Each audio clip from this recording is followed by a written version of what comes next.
The United States Supreme Court is not taking Juan Merchan out of his chair as he considers whether and when he will sentence Donald Trump for the 34 felony count conviction in New York, nor are they going to disturb the gag order that Judge Merchan put in place over a year and a half ago, or almost 2 years ago, against Donald Trump in that matter. That in a new ruling by Justice Alito, of all things, of the United States Supreme Court. I'm Michael Popok. You're on Legal AF and the MeidasTouch Network. And let me break down for you a little followed case, but one that is, I thought, very, very interesting. It was not brought by Donald Trump. The case to try to overturn the gag order was brought, I assume for publicity purposes, by a little-known litigator in New York and New Jersey who also has a podcast. No, it's not Michael Popok. It's a guy whose last name is Joe, or his name is Joe Niernan, and he has a podcast called Good Logic. Okay. And I guess he decided he wanted to get some publicity for his podcast. So he filed a petition that started in the New York state court system at the appellate court as the petitioner. Donald Trump, not the petitioner, but of course impacted by the ultimate ruling. And Good Logic tried to argue to the appellate division, First Department in Manhattan, that they had a First Amendment as members of the press, they had a First Amendment right, a First Amendment press right, freedom of the press right, to ask Donald Trump questions about Judge Merchan and his family and have Donald Trump answer them. But because Donald Trump was is under a gag order, which he remains under, they couldn't get comment. And so they brought the case arguing that the gag order should be overturned primarily on two reasons. Both are wrong. One, that Judge Merchan's daughter has a job, and the other that his wife has a job. I think MAGA and people that support Donald Trump just don't like women who work or vote or have reproductive rights. In particular, they argued, and I've heard this now ad nauseum, this is about the sixth different time a court has had to consider whether Judge Merchan needed to recuse or disqualify himself because his daughter worked for Democratic causes in fundraising. And the answer is, he doesn't. He is allowed to be an independent person from his daughter and vice versa. And so the fact that she makes money helping to raise funds for Democrats doesn't have any impact on the ability for Judge Merchan to be fair and impartial. There's never been a link. He doesn't get money from his daughter. I think it goes the other way. He doesn't get money from his daughter. He doesn't work for the daughter's company. He's not pulling a pension from them. He's not an equity owner. He has no relationship to the entity in Chicago that his wife works for.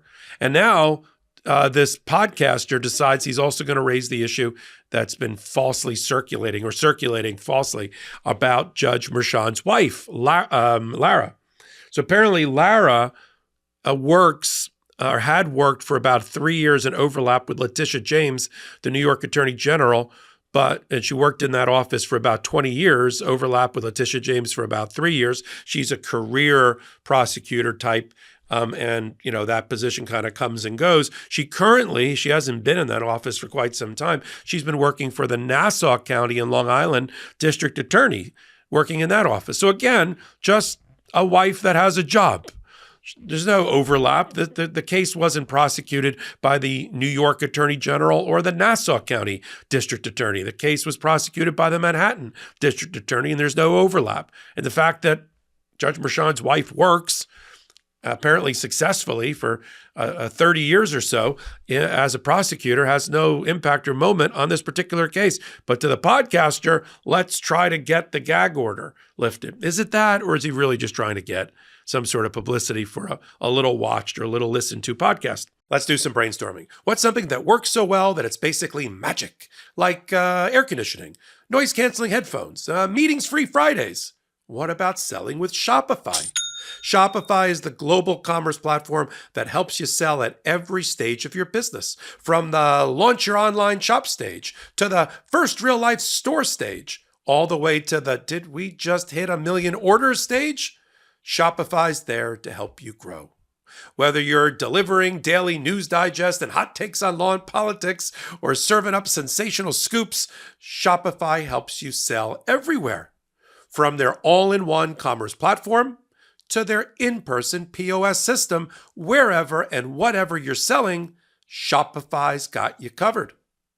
Shopify helps you turn browsers into buyers with the internet's best converting checkout, up to 36% better compared to other leading commerce platforms, and sell more with less effort thanks to Shopify Magic, your AI-powered all-star.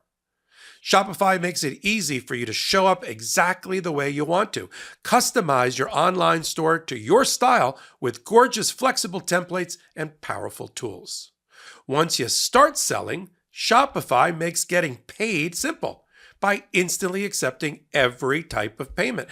And Shopify grows with your business no matter how far or big you grow, thanks to an endless list of integrations and third-party apps, anything you can think of, from on-demand printing to accounting to chatbots, everything you need to revolutionize your business. What I love about Shopify is how it turbocharges your dreams to make them a reality, so that no matter how big you want to grow, Shopify gives you everything you need to take control and take your business to the next level. Shopify powers 10% of all e-commerce in the US, and Shopify's the global force behind Allbirds, Rothy's, and Brooklinen, and millions of other entrepreneurs of every size across 175 countries. Plus, Shopify's extensive help resources are there to support your success every step of the way. Because businesses that grow, grow with Shopify.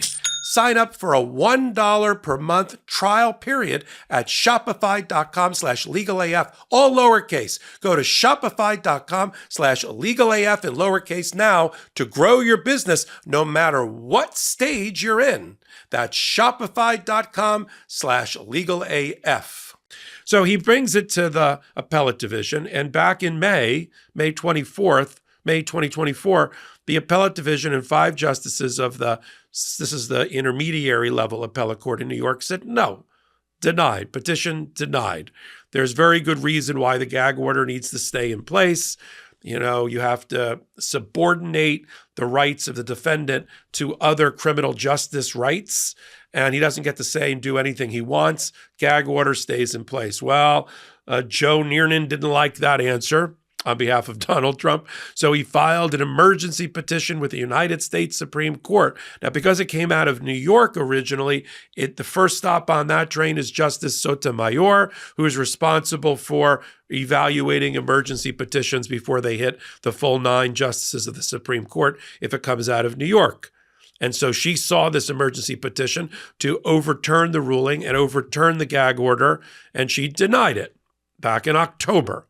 Well, would you believe, and I'm sure you can now by the tenor and tone of my story, that Joe Niernan didn't like that answer. So he resubmitted an emergency petition, and it got assigned to Justice Alito, I think because Niernan now lives in New Jersey.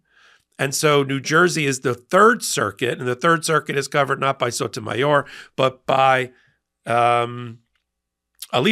So Alito gets it. And now we've got what I believe is the final nail in the coffin for this case, where Alito, on behalf of the court, has rejected once again good logic versus Juan Merchan, the judge, to try to lift the gag order. And that is also an implicit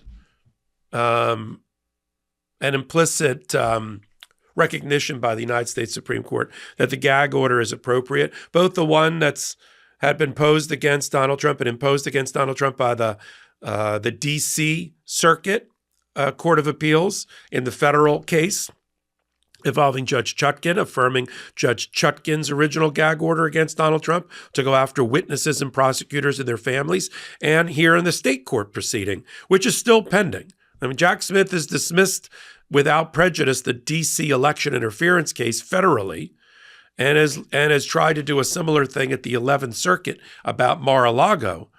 But the New York case is post-conviction. We already have a jury verdict, 34-count felony conviction against Donald Trump. And now we're just waiting on the sentencing. So gag order stays in place. In fact, if I were Donald Trump, I'd abide by it, because if he continues to go after Judge Merchan and others, it could enhance his sentence when Judge Merchan gets around to sentencing. We've got some other reporting that's coming up that I think is very interesting about Donald Trump's giving another reward to one of his former failed criminal defense lawyers in Alina Habba. But for now, that's the reporting. Gag order against Judge Merchan stays. Nobody's buying the argument that because his wife and daughter have a job and draw a paycheck, that makes Juan Merchan biased. We're not living in the 1940s where women had to stay at home, or an automatic assumption that the one disqualifies the other.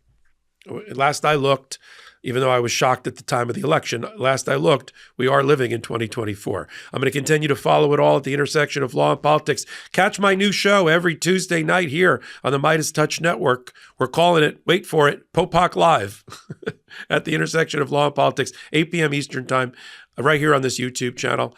And then we got a new Legal AF YouTube channel. We formed it a couple of weeks before actually the election, just to be ready for the thousands of lawsuits that are going to be filed against Donald Trump that are coming up, and keep a close eye on his confirmation process.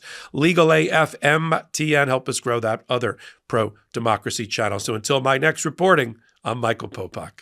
In collaboration with the MeidasTouch Network, we just launched the Legal AF YouTube channel. Help us build this pro-democracy channel where I'll be curating the top stories, the intersection of law and politics. Go to YouTube now and free subscribe at Legal AF MTN. That's at Legal AF MTN.